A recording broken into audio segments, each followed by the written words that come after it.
এইমাত্র পাওয়া আবহাওয়া দপ্তর থেকে আজকের সবচেয়ে গুরুত্বপূর্ণ খবর। আঘাত এনেছে প্রবল শক্তিশালী নিম্নচাপ, উপকূলে আশ্রয় পড়ছে বড় বড় ঢেউ। টানা 5 ঘন্টা চলবে নিম্নচাপের তাণ্ডব, সেই সাথে কয়েকটি জেলায় অতি ভারী বৃষ্টির সতর্কতা। শনিবার পর্যন্ত চলবে এই মেঘ বৃষ্টি। এছাড়া আগামী 24 ঘন্টার মধ্যে দুই বাংলার বিভিন্ন জেলায় তীব্র ভারী ঝড় বৃষ্টির পূর্বাভাস, এমনটা জানাচ্ছেন আবহাওয়া দপ্তর। আজ ও আগামীকাল কোন কোন জেলায় এই মেঘ বৃষ্টি হতে পারে এ বিষয়ে কি বলছে আজকের আবহাওয়ার রিপোর্টে জানিয়ে দিব। সম্পূর্ণ বিস্তারিত ভিডিওতে সঙ্গে থাকুন। আর আপনি কোন জেলা থেকে আমাদের খবরটি দেখছেন অবশ্যই কমেন্ট করে জানিয়ে দিবেন। আর সবার আগে সবার প্রথম সঠিক খবর জানতে আমাদের চ্যানেলটিকে সাবস্ক্রাইব করে রাখুন। এবার জেনে নিন এক নজরে। সকাল থেকে দেখা মিলছে মেঘলা আকাশ, সেই সাথে রয়েছে নিম্নচাপের মেঘ বৃষ্টি। সময় যত যাচ্ছে ততই উপকূলের দিকে এগিয়ে আসছে নিম্নচাপ। আবহাওয়া দপ্তরের ধারণা, আজ রাতের মধ্যে এই নিম্নচাপ খুলনা ও বরিশাল বিভাগের মধ্যবর্তী স্থান দিয়ে স্থলভাগে আঘাত হানতে পারে। সেই সময় বাতাসের সর্বোচ্চ গতি থাকতে পারে ঘন্টায় 60 কিলোমিটার। এর প্রভাবে দেশের বিভিন্ন জেলায় আগামী 1 জুন পর্যন্ত ভারী থেকে অতি ভারী ঝড় বৃষ্টির সতর্কতা জারি করছেন আবহাওয়াবিদরা।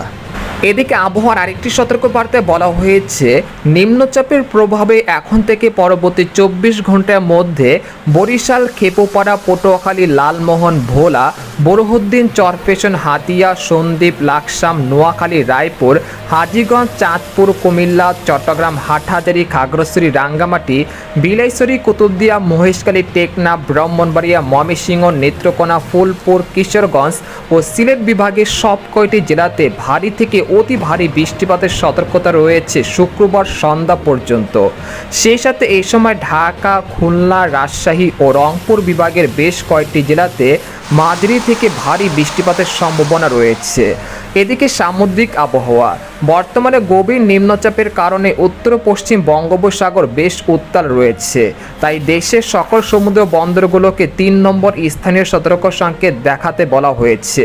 সেই সাথে উত্তর পশ্চিম বঙ্গোপসাগর ও তৎসংলগ্ন এলাকায় অবস্থানরত নিম্নচাপটি আরও ঘনীভূত হয়ে একই এলাকায় গভীর নিম্নচাপে পরিণত হয়েছে। এটি আরও উত্তর পশ্চিম দিকে অগ্রসর হয়ে আজ রাতেই সাগরদ্বীপ ও খেপুপাড়ার নিকটবর্তী স্থান দিয়ে পশ্চিমবঙ্গ ও বাংলাদেশের উপকূল অতিক্রম করতে পারে। এদিকে গত 24 ঘন্টায় দেশের সব বিভাগেই বৃষ্টি হয়েছে। এই সময় দেশের সর্বোচ্চ বৃষ্টিপাত রেকর্ড করা হয়েছে চট্টগ্রামের কক্সবাজারে 165 মিলিমিটার, আর খুলনার কয়রায় 50 মিলিমিটার ও বরিশালের খেপুপাড়ায় 91 মিলিমিটার বৃষ্টিপাত রেকর্ড করা হয়েছে। তবে এই মেঘ বৃষ্টির প্রবণতা 31 মে বিকেল পর্যন্ত চলমান থাকতে পারে।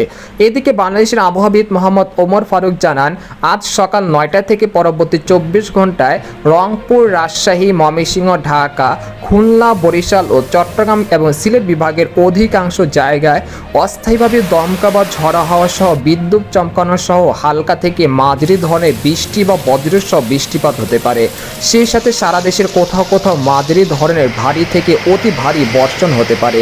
এই সময় সারা দেশে দিনের তাপমাত্রা 1 থেকে 2 ডিগ্রি সেলসিয়াস হ্রাস পেতে পারে এবং রাতের তাপমাত্রা সামান্য হ্রাস পেতে পারে। তো এই ছিল খবর। এরকম ইন্টারেস্টিং খবর জানতে আমাদের সাথেই থাকুন। ধন্যবাদ।